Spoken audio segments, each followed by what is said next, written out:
आजादी के 75 वर्ष पूरे होने पर लखनऊ में मोदी सरकार के मंत्री कौशल किशोर के नेतृत्व में मुस्लिम समाज की 75 महिलाओं ने 75 मिनट तक फहराया तिरंगा। लखनऊ उत्तर प्रदेश समेत पूरे देश में आजादी की 75वीं वर्षगांठ को बहुत ही जश्न के साथ मनाया जा रहा है।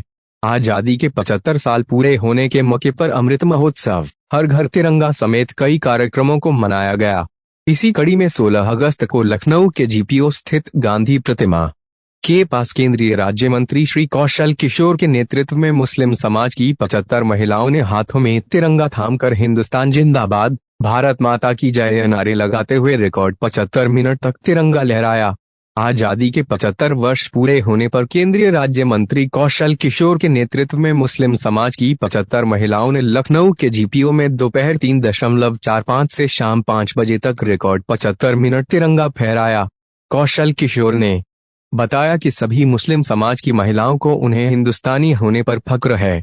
मुस्लिम समाज की महिलाओं ने कहा कि उन्हें तिरंगे पर उतना ही नाज है जितना अन्य मुल्क के लोगों को अपने राष्ट्र ध्वज के प्रति होता है। उन्होंने कहा, हमारा तिरंगा हमने अपने घरों में भी लगाया है। केंद्रीय राज्य मंत्री ने कहा, तिरंगा हमारी अखंडता का प्रतीक है। पहले हम हिंदुस्तानी हैं, बाद में हिंदू, मुस्लिम और सिख ईसाई। कौशल किशोर ने कहा, हमें आजादी दिलाने में वीर क्रांतिकारियों के योगदान को नहीं भुलाया जा सकता है। आजादी के स्वतंत्रता संग्राम में हिंदू, मुस्लिम, सिख सभी धर्म समाज के हिंदुस्तानी क्रांतिकारियों ने एक साथ मिलकर अंग्रेजों का मुकाबला किया और देश को आजाद कराया। देश को अंग्रेजी हुकूमत से आजादी दिलाने के लिए पुरुष से लेकर महिला तक सभी ने अपना योगदान दिया।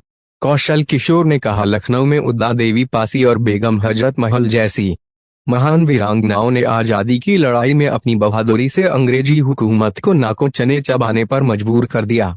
कौशल किशोर ने बेगम हजरत महल का जिक्र करते हुए कहा, स्वतंत्रता संग्राम में बेगम हजरत महल ने अपनी सेना और समर्थकों के साथ ब्रिटिश ईस्ट इंडिया कंपनी के खिलाफ विद्रोह छेड़ दिया और इस विद्रोह में साहसी बेगम हजरत महल ने अवध प्रांत के गोंडा, फैजाबाद, सलोन, सुल्तानपुर, सीतापुर, बहराइच आदि क्षेत्र को अंग्रेजों से मुक्त कराकर लखनऊ पर फिर से अपना कब्जा जमा लिया था।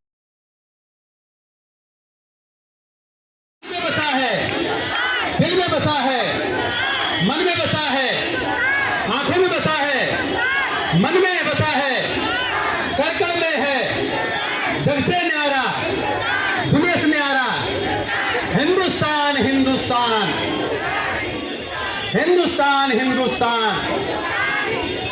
आपको बड़ा अच्छा लग रहा होगा ये नारा लगाते हुए कि दिल में बसा है, मन में बसा है, कण में बसा है हिंदुस्तान। क्यों बसा है?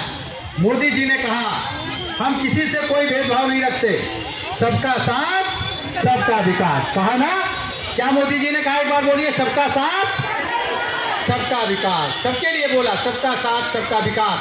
और फिर उनके लिए 80% जनता को 2 रुपए किलो गेहूं, 3 रुपए किलो चावल दिया। जब कोरोना आया तो कोरोना काल में सभी लोगों को 80 करोड़ जनता को मुफ्त में राशन दिया। और अभी 30 सितंबर तक के मोदी जी के द्वारा सबको मुफ्त में राशन 30 सितंबर तक मिलेगा। यानी कोई भी भूखा नहीं रहा। एक भी आदमी बताओ, इस पीरियड में कोरोना के समय में ट्रेनें नहीं चली, हवाई जहाज नहीं चला, रेलगाड़ियां नहीं।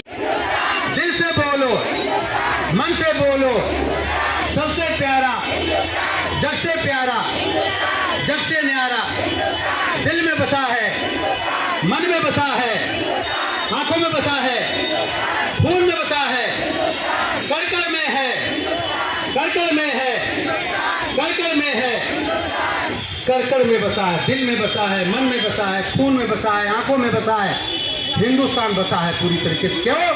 क्योंकि वो सारी सुविधाएं हमारे देश में हमारी सरकार 75 साल आज़ादी में देने का काम मोदी जी की और योगी जी की सरकारें कर रही हैं।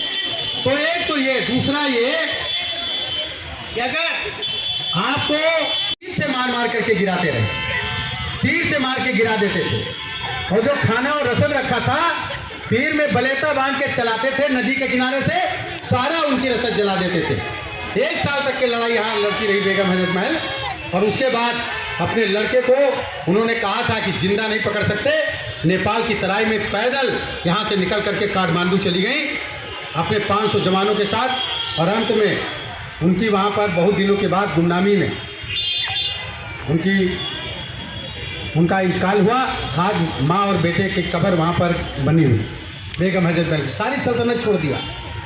तो उनके लिए हम क्या 1.25 घंटे नहीं खड़े रह सकते? बोलो, खड़े रह सकते? नहीं खड़े रह सकते? उन सबके लिए 1.25 घंटे खड़े रहना, उन क्रांतिकारियों के लिए जिन लोगों ने अपनी कुर्बानी देने का काम किया था। ठीक है ना? इधर आ जाइए, आप इधर आ जाइए, इधर, हाँ इधर आ जाइए। तो सब लोग शुरू करते हैं, ठीक है ना, धीरे धीरे।